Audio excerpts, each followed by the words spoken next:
حضرت ابو سلمہ او حضرت ام سلمہ دا دوا صحابه کرام دي یو بل سره انتهایی مینه دومره محبت او دومره مینه یو بل سره ده چې دا مثالی مینه ده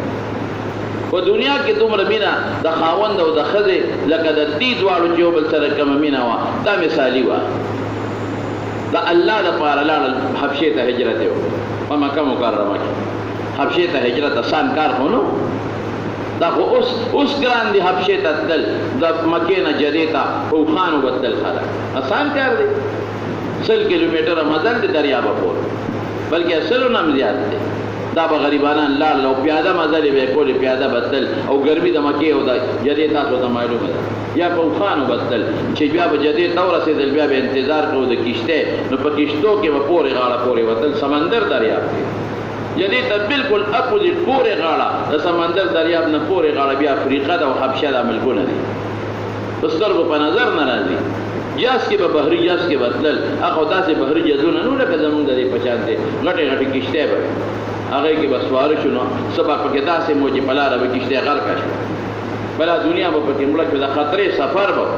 د نجاشي زوی رسول الله مبارک له راته د حبشې نه د پیغمبر علیه السلام ملاقات له او کشتۍ غرقه شو هم پکې مړ شو شهید شو پکې او نور هم د دنیا خلک پکې مړ شو دونه د خطرې سفر خو الله دپاره چې الله خوشحاله شي نو لاړل ښځه خاوند حبشې ته حبشې ته لاړل په پردي ملک کې په پردي وطن کې بیا د افریقې خلک ستغم دی سختم دی والته یو بادشاه و نیک سړی و صالح انسان و اصحمه نومې نجاشي به یې ورته وې بس هغه په زړه کې الله د حضور پاک مینه اچولې وه او د صحابو مینه اچولې وه وروسته الله مسلمان هم که هغه بادشاه نجاشي غایبانه به پیغمبر علیه السلام ایمان راوړو او مسلمان شو او چې کله بیا وفات شوی نو پیغمبر علیه السلام غایبانه په 2 کسو جنازه کړې دي او پکې دی نو چې حبشې ته لاړل نو یو ځل داسې غلطه پروپیګنډه وشوه وایي د مکې خلک مسلمانان شو نو دا ښځه خاوند واپس راغی مکې ته ورسونه تکلیف دی هجرت کلی پرېښودل وطن پرېښودل آسان کار دی هم سړي وطن پرېښود ابو سلمه هم یې ښځې وطن پرېښود چې واپس راغل خبره غلطه وه خبره دروغ وه البته رسول الله صلی الله علیه وسلم مدینې ته هجرت کړی نو دوی بیا مدینې ته روان شو دې ته مینه وه دې ته د الله رضا وه مدینې ته روان شو نو چې مدینې ته روان شو نو د دې ښځې قوم یې راغی او دې ابو سلمه ته وایي دې سړي ته وایي دا لور پتا مونږ خرڅه کړې خو نه دا خو لور کله یې په یو وطن ګرځې او کله یې په بل وطن ګرځې تا په بیه اخېستې ده ستا وینځه ده داسې کې که ته په هر طرف ګرځې ځه موږ خپله خور د سره نه پرېږدو موږ خپله لور نه پرېږدو دې دې ساره کړه لیکن داسې چل وکړه او داسې د مینې ښځه جناب چې یو ځل دواړه یو بل سره کېناستل نو دا ښځه دې خاوند ته وایي وی یو کار نه کو اجي یو لوز وکړو وی څه لوز وی داسې به وکړو که زه مخکې مړه شم چې ته زما نه پس بله ښځه ونه کړې او که ته مخکې مړ شوې زه به ستا نه پس بل خاوند نه کوم بس چې موږ دواړه په جنت کې هم 2 پس وایو که ته زما نه پس بله ښځه وکړې خو ستا به بله ښځه هم شي نو بیا به جنت کې زه یم د سره به هم در سره او که ما ستا نه پس بل خاوند وکړو نو قانون دا دی چې د کومې خاوند په نکاح کې ښځه مړه شوه جنت کې به هغه سره که ستا نه پس مې بل خاوند وکړو نو بیا خو به جنت کې هغه سره یم نو دا زما ضمیر نه مني بس چې جنت کې خو چې ته راسره هغه جنت به څه کوم چې ته راسره نه الله څونه مینه او چې ته هم بله ښځه نه کوې چې ما ورته یو ځای نو ابو سلمه ورته وایي داسې کار دی دا یوه خبره به ومنو بله نه وی که ته مخکې مړه شوې زه به بله ښځه نه چې ته راسره یوازې په جنت کې زه به ډېره ګزاره وکړم تر مرګه پورې بله ښځه ونه کړم خو که زه مخکې شم ته بل خاوند د هغې وجه دا ده چې د سړي یوازې ژوند تېرېدل اسان دي خو ښځې ته یوازې ژوند ګران دی زه به ګزاره وکړم زه به جهادونو پسې وګرځم حضور پاک سره به ناست یم خو ستا به بیا خو چې د کور نه لور خور وځي نو بیا یې رور پروا کوم ځای ساتي د مور او د پلار د وخت د پورې باچۍ چې مور یې وي نو راځي بیا لور کور ته، او چې پلار یې وي نو بیا کور ته راځي. خو چې پلار او مور راغلل خفه کېږه مرونه د خویندو خیال نه ساتي. دا ور ډېر خطرناک راغی. رونه بیا د خویندو پروا نه ساتي، بالکل پروا نه ساتي. لالچ یې په ذهن کې پروت دی، لالچ. دا خور خو به مانه د پلار جایداد اوس غواړي، دا خو مانه کور کیسه غواړي، دا خو مانه د پلار په جایداد کیسه غواړي. بس صرف هغه په دوه څیزونو په چوری باندې او په اخترونو یې دوکه کوي. چېرته زړې د چیټ میټ جامې والی چېرته په کال کې یو جوړه والي، او چېرته اوړه معده کې، او هغه ډوډۍ موډۍ په دې ورځو کې، او دا چوري ده. او چېرته اختر کې ولا یو رکوټې ټینګې یوسي، او چېرته داسې یو 213 روجې ولا یوسي. وایي دا د لور خور حق دی، د لور خور حق دی که نه؟ هغه هم په لاره نیولي دنیا ته یې ښایي. دا د لور خور حق، لور خور حق جایداد کې دی ورکا. لور خور حق دی د پلار په کور کې دی ولی ورکا. که پلار دی ظلم هم کړی دی نه دی ورکړی، غاړه خلاصه که د پلار غم خادي ورسره نه کوي لور خور سره. بس یاد وساتئ خور او لور ډېر عجز شی دی، ډېر عجز شی. مه خورئ د خویندو حقونه، مه خورئ د لونو حقونه، ورکړئ لونو له خویندو له خپل حقونه. ظلم مه کوئ د خویندو سره او د لونو سره، زیاتي ورسره مه کوئ زنانو سره. نو بیا کور ته غریبه نشي راتلی، بیا خو اس ته بله وخته که د پلار کور د دیو اوس په اس ورلي بل کوي، بله وخته وته د بل جنۍ بل کور نه جنۍ راله، بس اوس بادشاهي د هغې ده. زین کړی هستی هغه پې ناسته ده، کېناسته پې. خور څوک څه کوي بیا، لور څوک څه کوي؟ غریبه چې ته راشي هم د شپې ورته هغه روندارې ورته تندې را پړسولي، او خاوند ته 20 خبرې وکړي چې دا په کور کې بیا د دې ځای ختم وي. بس د پلار د ژوند ده، او چې پلار یې ملا انصافداري او مور انصافداري، نو بادشاهي یې ده. دا کور خو د دی و، دې کور کې خو دې جنۍ خلپوسې کړي دي. دا خو د دې د پلار کور و، دا خو د دې د مور کور و، دې کې خو دې خلپوسې کړي دي. د دې پلار او مور خدمت خو دې لور دې کور کې کړی دی. د دې رونو لپاره خو دې خور جللی دي چې خدای موږ له رور راکړي. دې خویندو دا ماشوم په غېږ ګرځولی دا خپل رور، پوزې ولا دې خور پاکې کړي دي. دې خور دا ماشومان دا رونه لوی کړي دي. دا کویدن ولا دا خور کړې ده ولا ګرځېدلې ده. دې واده کې خدا ګډه شوې ده، منډې دې والي دي، نن خور لاړه تباه شو. بس هلکه رښتیا وایم که غلطه ویم؟ زما وطن دی، زما کلی دی، زما ملک دی، زما قوم دی. مولیان هم په دې غم کې اخته دي او امیان هم پکې اخته دي، ټول په دې غم اخته دي. نه دی مولا خلاص دی او نه دی امي خلاص دی،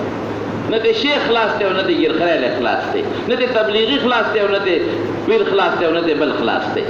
بعضې به داسې چې هغه د لور ښکری به یې نیولي، داسې ډوډۍ به کېږي او روان به وي. دا څه کوم؟ دا د لور خور حق دی که هی ته بې خونده د لور خور حق دی ته وایي؟ د 500 د 400 روپو چوري او یو جوړ هم نشته، هم ختم شي. پخوا به مشران یاره خو پخوا مشران هغه سپینګیري مشران خلکو والا خدای د خورو سره وکړي. هغوی د لونو خیال ساتلی دی، هغوی د خویندو خیال ساتلی دی، اوس نشته د خور او لور خیال. نو ورته څه وایي ابو سلمه؟ دا ګوره زما خبره ذهن کې چې زما خبرې اصلاحي وي، خفه کېږئ مه. د لور پوره حق ورکوئ او د خویندو پوره حق ورکوئ. زما کاره دا غریبه ده، خاوند ته سترګې اوچتې شي، سسکر او خواښې ته سترګې اوچتې شي، ما کاره پلار راغی او ته ګوره زارېږي ده. لور خو نعمت دی د خدای، دې خو چې دې لوی کو بس د بل شو، بیا په مور هم سترګې راوباسي او په پلار هم سترګې راوباسي. دویمه بیا نشي خوري بس تا او سترګې به د باندې راوباسي. او لور به په پردي کور کې اوسېږي، ډوډۍ د بل خوري، جامه د بل ته او چې لاس اوچتوي نو د خاوند نه مخکې مور او پلار ته دعاګانې. او چې په مور او پلار سخته راشي، والله که انګور او زوی دې په کار راشي، دا لور به دې راځي جامې بدلوي، دا به راځي او جامې به دې سري کوي، او دا به راځي او د پلار او د مور خدمت به کوي. دا قانون د مور او پلار خدمت دی. زوی ته ګوره، پیلوړي ته ګوره، بیزوټي ته ګوره. دې زمانه کې خلک وایي ما له زوی راکړې، ټیک ده، بس یو وارث دی، وارث دی. بهتره خبره ده د خدای نه وغواړئ زامن چې خدای نیکان ورسره وایي، نیکان او نعمت او رحمت دا لور دی. بس لور به راځي جامې بدلې شي خدمت به دې کوي وجود بدله صفا کوي قسم دې یو دوه درې کاله مخکې چې سړی به مړی او که جملې وي یو ځای ته چا بوتلی وم نو بیا ما ته دلته یو سړی کټ کې پروت دی دوا وتاو هو کور ته ور ټوټې نه غوندې کور یو سړی په کټ کې پروت اوس ما نه یېر دی چې 20 کاله او که 13 کاله وشوي دا کټ کې پروت دقسې غریب نه لاس خوځولی شي او نه پښې خوځولی شي او سترګې یې ړقولې وایي دا لور کره پروت دی لور یې خدمت کوي دقه لور کره پروت 20 کاله او 13 کاله لور پلار سنبالول اسان کار دی ډوډۍ پردی خوري او دعاګانې به تا ته کوي لاس به خدای ته پورته کوي ورور ته دوا کوي دا روان رور دی روان رور ته دوا کوي او ویرونو ته دوا کوي ړي ورسره ستړي شوي نه مارونو خبره مې دې پورې کوله چې هغه ابو سلمه رضی الله عنه دې خپلې بیبي ته وایي دا یوه خبره به دې ومنم زه به ستا نه پس د مرګ نه پس بله ښځه نه کوم خو تا ته اجازت دی که ته بله خاوند کې ځکه چې تا ته به ژوند ګراني بیا زما نه پس لور خور چې د کور وځي بیا مور پلا بیا رونه خیال نه ساتي